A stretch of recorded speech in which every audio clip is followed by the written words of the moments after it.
L'objectif de cette vidéo est d'expérimenter une transformation physique sur une très courte durée pour voir si c'est possible d'avoir des résultats rapidement en s'entraînant beaucoup. Mais j'aimerais aussi essayer de vous inspirer à faire du sport pas uniquement pour l'esthétique, mais plus pour notre bien-être, notre mental et notre performance.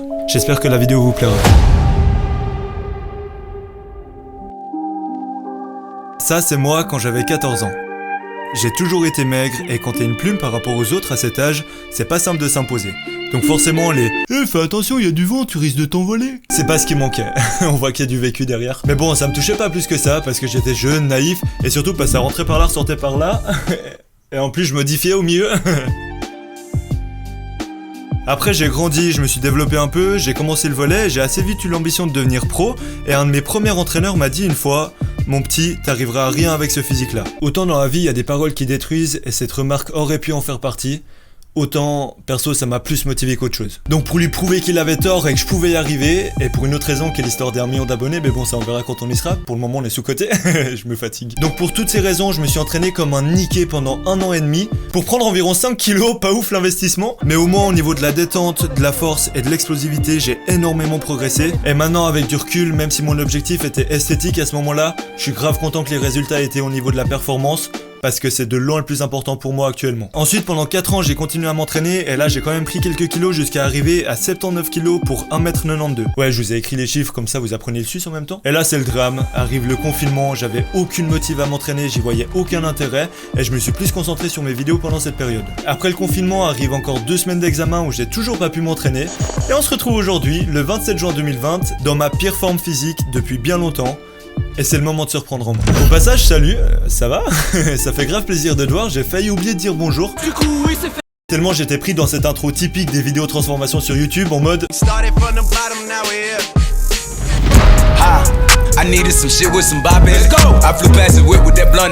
On est le premier jour, le lundi 29 juin, et voici ma forme physique.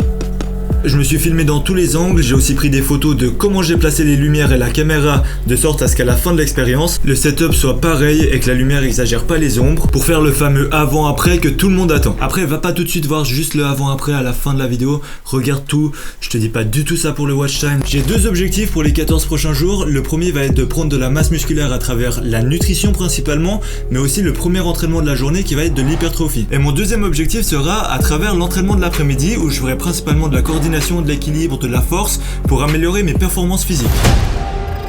Je vais vous donner maintenant mes conseils tactiques pour atteindre mes objectifs. Premier point, je vais commencer par beaucoup manger, de tout. Non mais je vais manger genre 80% clean et 20% si je veux me faire des cheat meals ou des bails comme ça, aucun problème. Maintenant ce qu'il faut savoir c'est que pour une prise de masse, j'aurai besoin d'un minimum de calories par jour. Et pour calculer ça, je vais utiliser le calculateur d'Eric Flag que j'ai téléchargé là. Si je comprends bien, je vais déjà mettre mon poids qui est à 77. Mon taux de graisse, si vous allez chialer, il est environ à 4,5. Donc 4300 calories par jour. Du coup là j'ai l'info mais j'ai aucune idée de ce que ça représente. Genre par exemple dans un menu McDo, il y a Big Mac. Un Big Mac avec des grandes frites, on arrive à peu près à 900 calories. Que veut dire que je dois me faire 4 Big Mac avec des grandes frites. Alors je comprends que tu voudrais faire un feat, mais moi je voudrais un Big Mac et une grande frite. Bref, en gros ce que je vais faire c'est que je vais devoir manger 5 fois par jour. Deuxième conseil tactique, je vais boire beaucoup d'eau chaque jour et que de l'eau pendant 2 semaines. Évidemment je vais pas boire d'alcool ou alors de boissons sucrées, ça me semble évident. Ça va quasiment rien me changer d'habitude. Troisième conseil tactique, évidemment faut faire attention avec le surentraînement parce que je vais m'entraîner 2 fois par jour. Du coup je vais faire une séance d'hypertrophie le matin, question de bien casser mes fibres musculaires pour qu'elles régénèrent plus fortes avec le sommeil et la nutrition. L'après-midi je suis en entraînement de beach volley ou de volley en salle, question de bien travailler l'explosivité, la force et la coordination. Parce que sinon avec 2 séances d'hypertrophie par jour ce serait injouable. Pour moi l'entraînement de l'après-midi il est primordial parce que je vais toujours faire passer la performance avant l'esthétique. Évidemment vu que je suis pro et que c'est cool aussi de dire ça.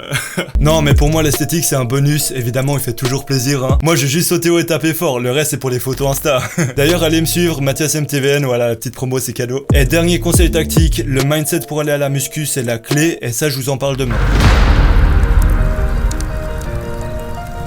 Gros coup dur pour notre équipe les gars, j'aimerais de la pluie et de la musique triste.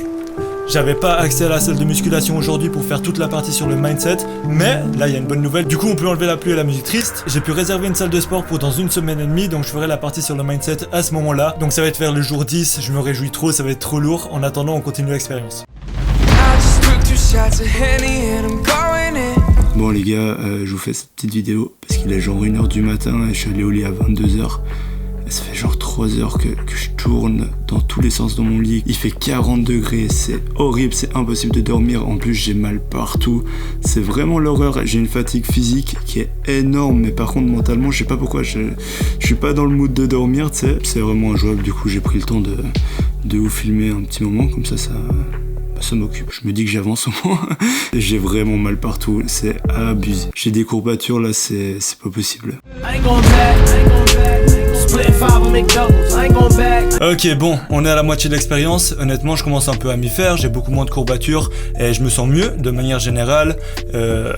C'est trop cool en vrai. Par contre, je viens de me rendre compte que je vous avais jamais expliqué comment je planifiais mes entraînements. En fait, j'ai mis en place un PL-PL. Normalement, c'est juste push-pull legs, mais moi j'ai rajouté un jour de jambes parce que je voyais aucune raison qu'il y en ait moins. Donc si je prends les 4 premiers entraînements, normalement ça fait lundi push, donc tout ce qui est extension, développé couché, dips, triceps, etc. Chaque après-midi, il y a un entraînement de volley ou de beach, comme je vous ai expliqué. Mardi, du coup, je fais les jambes. Si jamais pour tous les entraînements, je pars d'abord sur des exercices qui ciblent vraiment un groupe musculaire, et plus j'avance dans l'entraînement, plus je me dirige vers des exercices intermusculaires. Vous savez, c'est mieux pour la coordination, pour l'équilibre, le gainage aussi. Par exemple, des squats, c'est un truc qui travaille les fessiers, mais en même temps, si t'es pas gainé, ben ça sert à rien. Enfin, tu te casses le dos. Et d'ailleurs, je passe très vite à l'intermusculaire parce que je privilégie la performance et je veux pas juste devenir un kéké sur la plage qui loupe le ballon quand il doit faire une passe de foot. Wow! Elle est super chaude! Bref, on continue mercredi avec une séance pull, donc tous les tirages possibles au monde, et jeudi, jambes à nouveau. Ça représente un cycle, et j'en fais 3 avec un jour de repos entre chaque cycle. Le jour de repos, il était pas prévu à la base, mais je m'en suis rendu compte en faisant l'expérience qu'il était clairement indispensable. Les abdos, je les fais à la fin de chaque séance haut du corps, donc les push-pull. Pour moi, c'est une manière assez optimale de travailler, parce que ça laisse à chaque groupe musculaire au minimum 48 heures de repos. Et c'est pas mal aussi parce que tu travailles jamais protagoniste et antagoniste dans la même séance. En soi, je sais pas si c'est ouf, c'est juste trouvé cool de dire protagoniste et antagoniste, ça montre que même si j'ai fait 6 mois de sport à l'uni et que j'ai arrêté après, ben j'ai quand même retenu un petit truc. Donc voilà.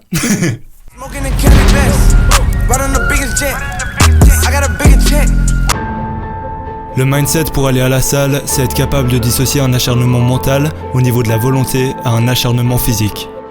Mentalement, tu dois être prêt à sortir de ta zone de confort, à accepter la douleur en étant conscient que c'est ce qui te rendra meilleur. Mais là où on fait tous une erreur, c'est que physiquement, on doit rester très calme, tout sauf acharné, ne pas se précipiter, aller chercher un maximum d'amplitude tout en restant clean. Ça se construit par étapes, être fort mentalement, c'est entrer dans la salle, mettre son ego de côté et être honnête avec ses capacités physiques. Mettre des poids adaptés et réfléchir en fonction de son programme, accepter des fois de mettre moins de poids pour rester clean, parce que c'est comme ça qu'on progresse. Ensuite on se concentre et on tient toute la séance à 200%, on donne tout, surtout quand c'est dur. Quand t'as envie de lâcher, force-toi à faire une rep de plus, elle fera la différence.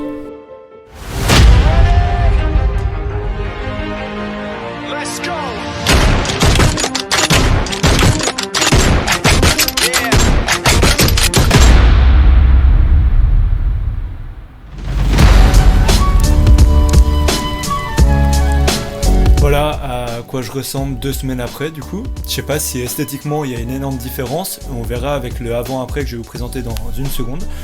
Et je vous expliquerai pourquoi à mon avis il n'y a pas une énorme différence. Quoi qu'il en soit, cette expérience c'est une réussite pour moi parce que au niveau de la performance, je me sens beaucoup mieux, je me sens bien plus fort et ça m'a remis un peu dans le mood de m'entraîner à fond physiquement. Donc c'est trop bien et je suis vraiment trop content d'avoir fait ça. Et en plus d'avoir pu vous partager une vidéo comme ça, pour moi c'est le feu. Comme je vous ai dit, je me sens beaucoup plus fort, genre là je serais clairement chaud à prendre ce rec au bras de fer. Après je l'ai eu au téléphone avant, il m'a dit mec pour la répute et tout, c'est un peu chaud. Enfin des excuses, ça me gaze un peu tu vois. Ça c'est le avant-après, je vais être honnête avec vous, je sais pas à quel point il est faussé et à quel point on peut s'en fier. Parce qu'il y a quelques paramètres que j'ai pas pris en compte, comme le zoom de la caméra, du coup j'ai vraiment dû faire un peu au talent. Et je suis pas sûr, mais à mon avis ça déforme un petit peu. Donc voilà, c'est ce que j'ai. Au niveau des entraînements, j'ai réussi à suivre à la lettre, c'est pour ça qu'on voit un peu une différence au niveau des formes. Par contre, avec 2 entraînements par jour, forcément je brûlais énormément de calories. Donc je devais manger des quantités pas possibles pour prendre du poids. Et 2 semaines pour s'adapter à un changement d'alimentation aussi drastique, c'est trop court. Donc s'il faut, j'ai peut-être séché pendant ces 2 semaines. Par rapport à l'avant-après, pour moi, il n'y a pas une différence énorme au niveau de l'esthétique. Je suis pas méga convaincu pour être honnête. Mais je pense que si le but était uniquement au niveau de l'esthétique, j'aurais fait qu'un entraînement par jour et j'aurais vraiment suivi la nutrition à 2000%. Parce que là, j'ai pas réussi à le faire. Et je pense que la nutrition a clairement un impact monstrueux et aurait fait une grosse différence sur une courte durée en tout cas. Ce qu'il faut retenir de cette expérience, c'est que devant vous, vous aviez un mec, c'est moi si jamais. Vous aviez un mec qui avait 2 objectifs clairs et précis. Un de mes objectifs c'était la performance et pour moi il est réussi.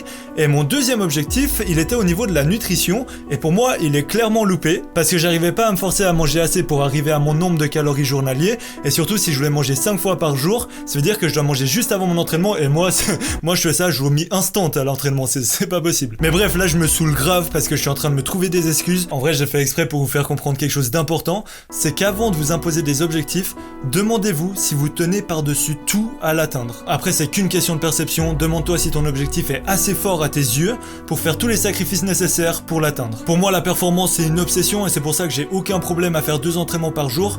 Et si par exemple, toi, ton objectif, c'est de perdre du poids, ça doit être tellement fort que ça va t'amener à la muscu sans réfléchir, sans douter, et tu sentiras même pas la douleur que ça t'inflige. Et c'est là qu'il y a la question de perception qui arrive, parce que ce que tu vois, c'est pas la douleur, mais c'est ce qu'elle va t'apporter pour atteindre ton objectif. Si ton objectif t'y tient juste un peu, c'est un peu passager comme ça, t'y arriveras jamais, c'est comme moi, prendre du poids en soi, je suis bien comme je suis, tu vois. Mais par contre, à l'inverse, ce qui est monstrueux, c'est que quand t'as un objectif bien précis et que t'y tiens à 2000%, il y a tout qui devient beaucoup plus simple, la discipline, la persévérance, il y a tout qui rentre en ordre parce que ça fait sens, c'est cohérent. Pour moi, nos objectifs, ça doit être nos rêves. Évidemment, un rêve où tu as une probabilité raisonnable d'y arriver. Comme ça, il n'y a pas de doute, tu sais que c'est assez fort à tes yeux et après, tu peux décomposer ton objectif pour y aller par étapes et progresser chaque jour. Et comme ça, il n'y a pas de « Ah non, mais j'ai peur de vomir si je mange juste avant l'entraînement, machin. » Non, si vraiment tu voulais prendre du poids, il n'y a pas d'excuse, tu le fais. Et puis si tu vomis, c'est par là que tu devais passer pour y arriver. Et c'est comme ça. Et en vrai, j'ai pas envie d'aller dans l'extrême. Si t'as un objectif et que t'es pas forcément sûr que c'est ce que tu vas à 200%, et ben c'est pas grave, tu peux te poser et t'essayes de regarder ce que le résultat de cet objectif peut t'apporter en plus. Ou alors tu fais de l'introspection pour savoir ce que tu veux réellement. Et ça c'est tactique. Voilà, c'est la fin de cette vidéo, j'espère qu'elle vous aura plu. Comme d'habitude, je pose une question qui a pour but de vous pousser à la réflexion. J'aimerais que dans l'espace commentaire, on mette tous un objectif qu'on a, un rêve, un truc qu'on aimerait par-dessus tout, et on rajoute tous un délai de quand on veut que ce soit accompli. Et comme ça, on peut suivre les uns les autres et se motiver, et franchement c'est trop cool. Donc foncez, et moi je vais prendre un maximum de temps pour vous répondre dans l'espace commentaire. Donc à tout à l'heure du coup. J'ai eu grave du plaisir à faire cette vidéo, j'espère que vous en avez eu à la visionner. Et comme d'habitude, n'oubliez pas de liker, commenter, vous pouvez me suivre sur Instagram. Il y a toutes les musiques. Ah oui, putain, j'ai oublié de parler de ça. J'ai créé un site, mathiasmtvn.com, allez checker, il y a toutes les musiques. Et je me suis dit, il faut que je trouve un moyen de les proposer, et un moyen cool en plus. Donc j'ai créé tout un site, il y a toutes les nouveautés, les projets, etc. Et j'ai même écrit un article pour vous sur le développement de soi, que vous pouvez les télécharger sur le site directement. C'est gratuit, c'est cadeau, c'est pour moi. On se retrouve bientôt pour une nouvelle vidéo. En attendant, portez-vous tactique. C'est pas mal ça. Allez, ciao.